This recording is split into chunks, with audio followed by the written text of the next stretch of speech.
Reeves to Doncic. Spencer Jones on him. Here's the double. Doncic on the drive. Step back. Puts it up. Puts it in with 5/10 of a second remaining.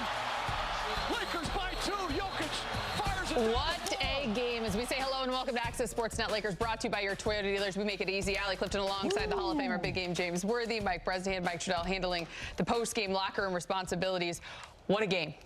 If you wondered whether or not these guys cared about the standings, the tiebreaker on the line, all you have to do is run it back. Run it back and watch this game.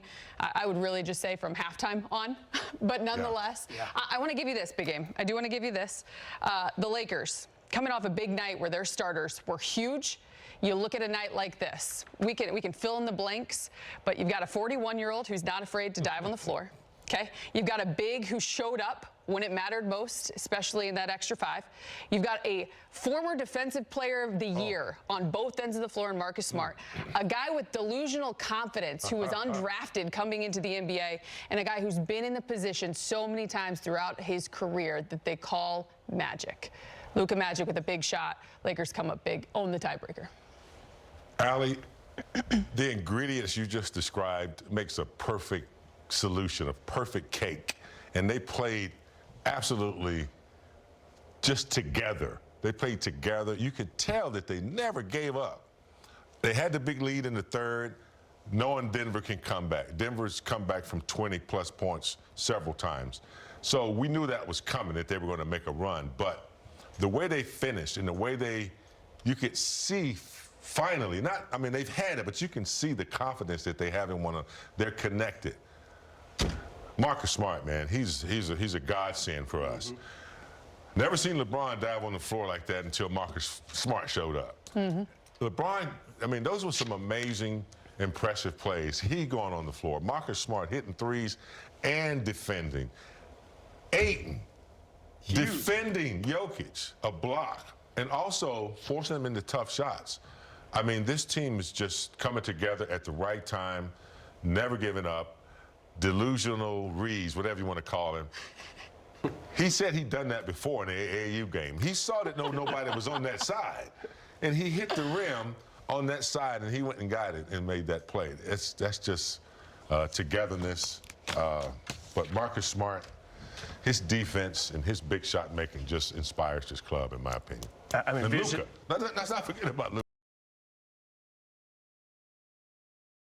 So much. Let's not forget about Luka. A huge little floater on the left side. Take it over. I'm excited. Yeah. I mean, is it worthy of a worthy clap? Is it?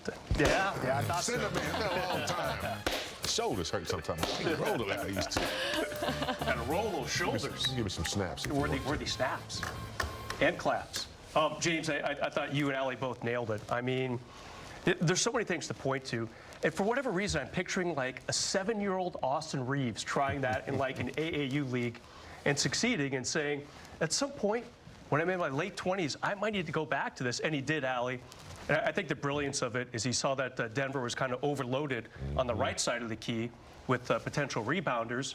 So was he smart enough to make a tick off the left side of the rim? Yes. And then float over there? Golfers have that kind of... There you go. They can hit it through trees, they can flop it, they can hit it, bank it off something. That's what he was thinking. He saw it. It was a perfect pass to himself. Yeah, my microphone, James, I guess I'm too excited too. You're good. But, while you fix that, we will head back downtown, Crypto.com Arena. I've been told Austin Reeves is standing by with Mike Trudell. Nice. All right, Austin, we're going to get to Luka's game winner in a second, but the missed free throw, we were just talking the other day about your hand-eye coordination. I assume that you're great at darts and ping pong and pool and all those things. Did you employ that to get the free throw miss directly to yourself? Yeah, ask Luka. He's never beat me in any of those. So, you know, like I just said, I made a bad play. Jokic made a good play, got the strip on me when we were down 2. Luckily, Gordon missed a free throw and it gave us an opportunity. But yeah, it's just, try to move on to the next play and make a play. I know you live for just trying to win the game and trying to do things for your teammates, so that must have felt good. Not that you needed to atone, but to be able to put yourself on the line like that and get it done. Yeah, I mean, we're bought into one thing, and that's winning. And I think that showed tonight. Second half wasn't great. I thought we were good basically the whole first half, besides a little bit at the end of the second quarter. But, even when they made the run, we didn't waver, we didn't fold. We kept fighting. Marcus made a big play, got the steal and the layup, but we just kept. Bron is 40,000 years old, diving on the floor for a loose ball. It just shows what this team is about.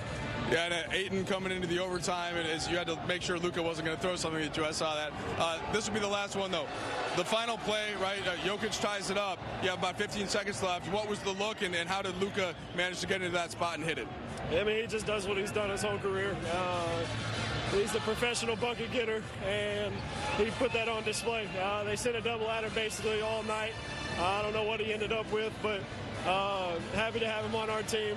In those big moments, as everybody knows, he's going to make a big shot. So tip your cap to a guy like that. I'll give him credit tonight, but tonight only. I appreciate it, man. Sometimes it's tough to tip your cap, but indeed, as Austin just mentioned, you got to do it to Luka Doncic.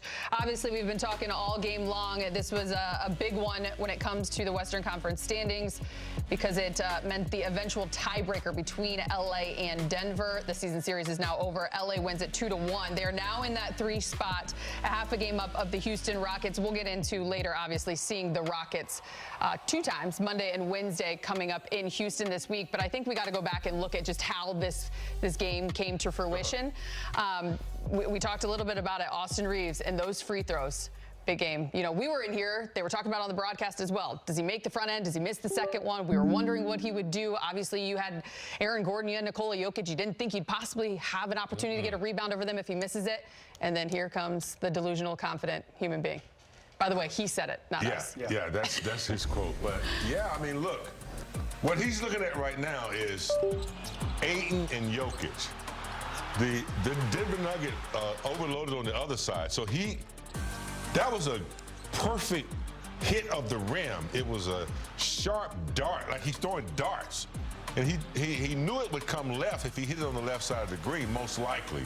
And it was played perfectly. I mean, Jokic couldn't be occupied over there because he was boxing out Ayton. So yeah, I think in a situation like that, I can't think who that was for Denver on the other side. Spencer Jones. No way he could have got to him that quickly. The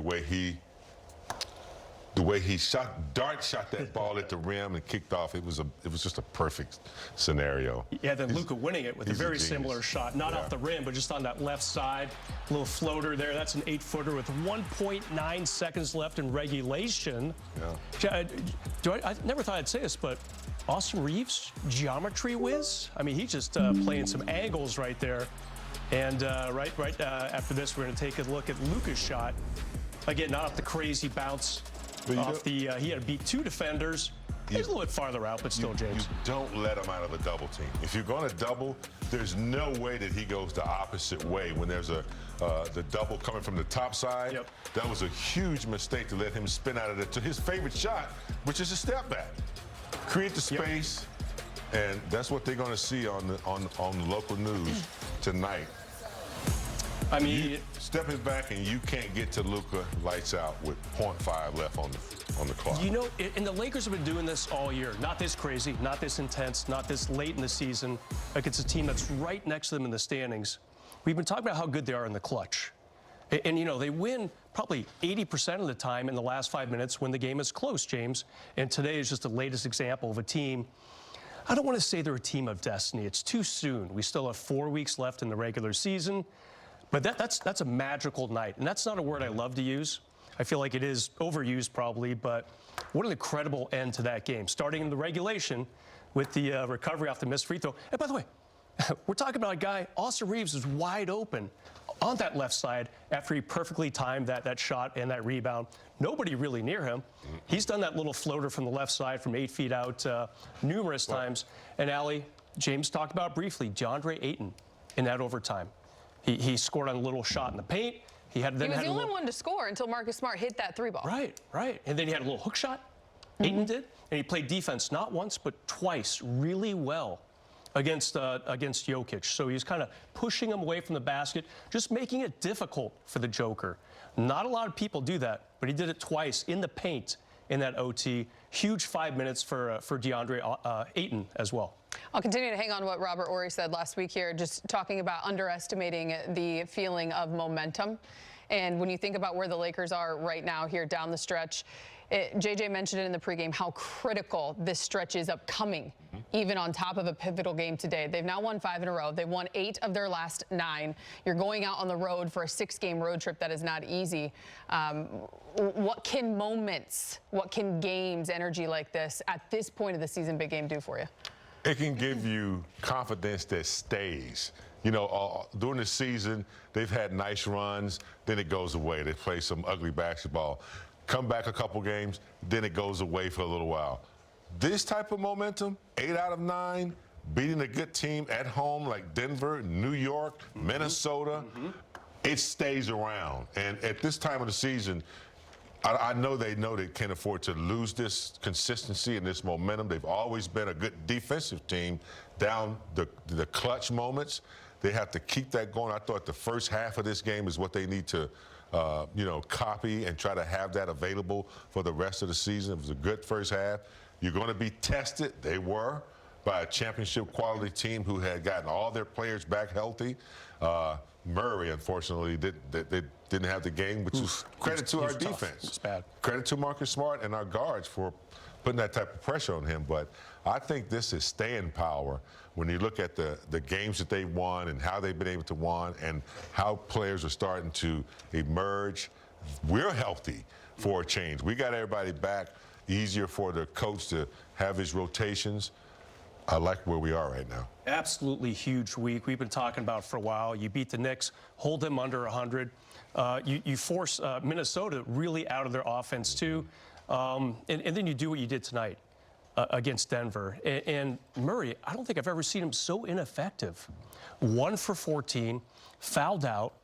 I mean, it's like, whoa, what happened out there to a guy who really is having a career year? And he's been the guy who Jokic missed quite a bit of time. He was out for almost a month. It was Jamal Murray who was keeping the Nuggets afloat. Aaron Gordon missed a month at the start of the season. It was Jamal Murray keeping them where they were in the standings. Now, Lakers are a game and a half ahead of Denver, James. 17 games left to play, and they have the tiebreaker. Yeah. So they're really 2.5 games ahead of Denver if you think about adding in the tiebreaker. Just a huge night all around for the LA Lakers. Just a very off night for Jamal Murray. We had talked about that's another big reason why you needed to get this one done, because when you hold Jamal to just 1 of 14 shooting from the field, 1 of 7 for 5 points, he fouls out. You need to take care of business. Who started on him? Marcus Smart. There you go. There you go.